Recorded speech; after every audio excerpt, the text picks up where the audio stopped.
Hi, I'm Richard Mosson Weinberg. I'm the Associate Rector at St. Margaret's Episcopal Church in Washington, D.C. This video is being filmed following the launch of Thirsting for Justice, a new series co-sponsored by St. Margaret's, All Souls Episcopal Church, St. Luke's Episcopal Church, and St. Thomas Parish, all in the Episcopal Diocese of Washington, D.C. Thank you so much to the 30 folks who came out for our first session. We had a great time. We learned a couple of things right away. First of all, the venue did not work at all. It was way too loud. And so this video serves two purposes. One, I wanted to fill in the gaps of things that we weren't able to talk about at the session because it was too loud and we couldn't hear each other. And second, for those of you who weren't able to be at our first session, this will be a way for you to catch up. So if justice is about the ability to discern between right and wrong, then what we're really talking about is being able to make ethical decisions. So justice involves reflection from a Christian standpoint of what is ethical, what is moral, what is right versus what is wrong. When we're doing ethics from a Christian standpoint, there are several steps we want to go through. First of all, we want to understand what is going on. That involves research, wanting to get as clear a picture as possible of the facts. We're not jumping to conclusions.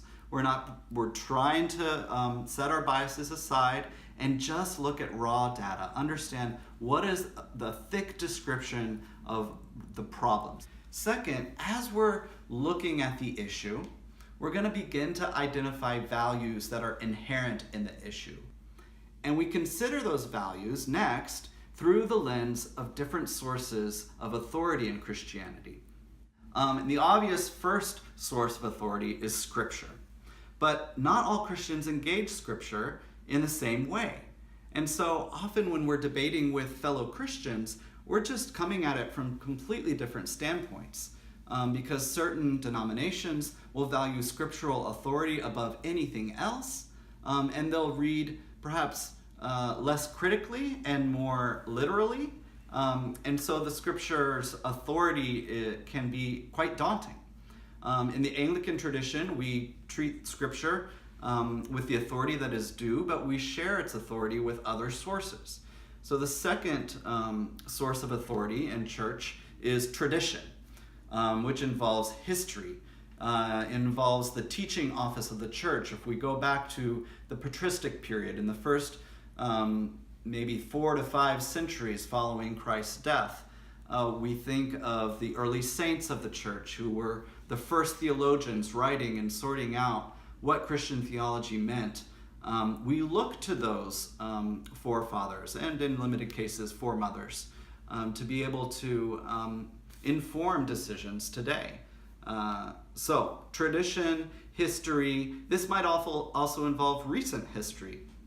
Different denominations have different policies and stances on social issues. In the Episcopal Church, our ultimate authoritative body is General Convention. So we can look to resolutions passed at General Convention. We can also look to things like the Book of Common Prayer and just other denominational sources of authority. Third, there's the authority of reason. So scientific data, acknowledging that human intelligence has evolved in modernity, and therefore we want to take into account what science can teach us about particular issues. Finally, perhaps the most controversial source of authority in the Christian tradition is one's personal experience. Many of us are followers of liberation theology, a movement that emerged in Latin America and which puts the experience of oppressed people first and foremost in discerning ethical and theological responses to things going on in the world. So we all come with our different perspectives and life experiences, our social locations, to the Bible, to the human experience, and to the Christian community. And so we want to consider experience of fellow human beings, of ourselves, as part of the picture in discerning what is an ethical response. So those are the 4 sources of authority: Scripture, tradition, reason, and experience. So let's look at the issue of gun violence through these lenses. First, we want to be able to articulate an accurate and thick description of what is going on. We want to look at stats. Here are some that are easily accessible through some quick online research. First, compared to other developed nations in the world, the US is by and far, by a huge margin, the place with the most gun deaths. We also have the most quantity of guns. The US makes up just 4.4% of the world's population, but the US owns half of the civilian guns in the entire world. Third, there have been more than 1,500 mass shootings just in the past 5 years alone, since the horrific shooting at Sandy Hook Elementary School in 2012.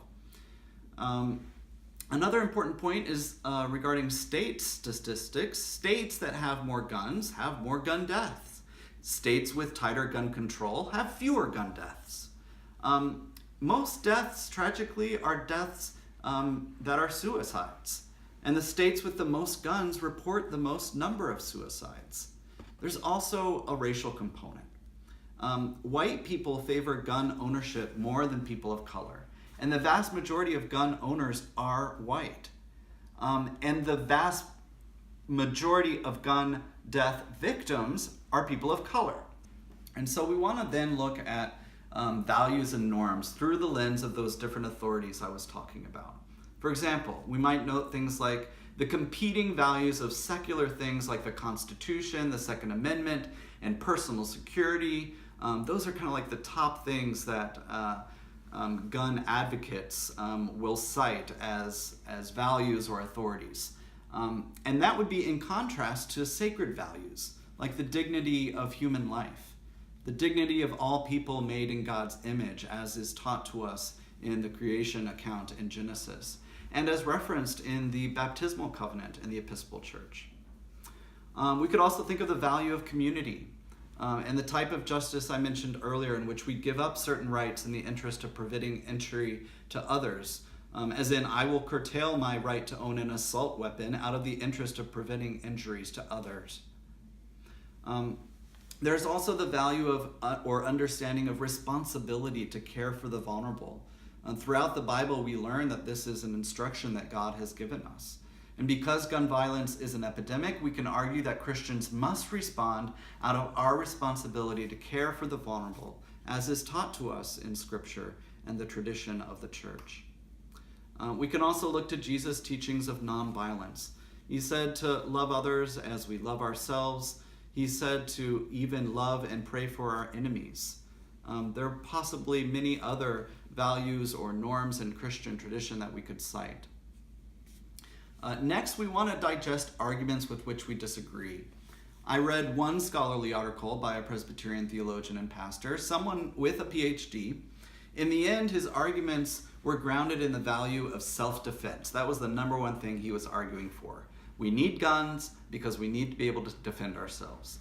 He only references one biblical passage. It's Luke 22, 36 through 38, in which Jesus says, "The one who has no sword must buy one." But looking at the context, this is being used as a metaphor, along with two other examples that are talking about the disciples needing to prepare themselves for the persecution that Christians will experience following Jesus' death and resurrection. The author otherwise spends a lot of time interpreting the words of the Second Amendment, and he laments the misinformation about guns and definitions of assault rifles and high-capacity magazines. He defends the argument, by the way, that no one needs high-capacity magazines by basically saying that it's not a question of need, it's a question of right. I have the right to own them, therefore I have the right to buy them, and you can't take that right away from me. And remember, this is a Christian theologian and pastor who's writing, but he's not citing any other Christian authorities in making his argument. So, in response to this, I would probably explore the nature and purpose of a gun and respond to the oft-quoted idea that guns don't kill people, people kill people. That may be true, but we can't miss the point of a gun. A gun's very purpose is to kill, and kill efficiently and quickly. So it's not true to say that guns don't kill people, people kill people, because people with guns kill more people. So finally, I would note that the arguments based on secular rights and the value of self-defense have an undergirding grounding in fear, which is also distinctly un-Christian. The number one thing that's cited in the entire Bible, both Old Testament and New Testament, is God telling us, whether it's God's self, or through the prophets, or Jesus himself telling us, do not fear, do not be afraid. We have set our hope in Christ. These are just some of the ways that we might begin to consider a Christian ethical response to the epidemic of gun violence in America. What do you guys think?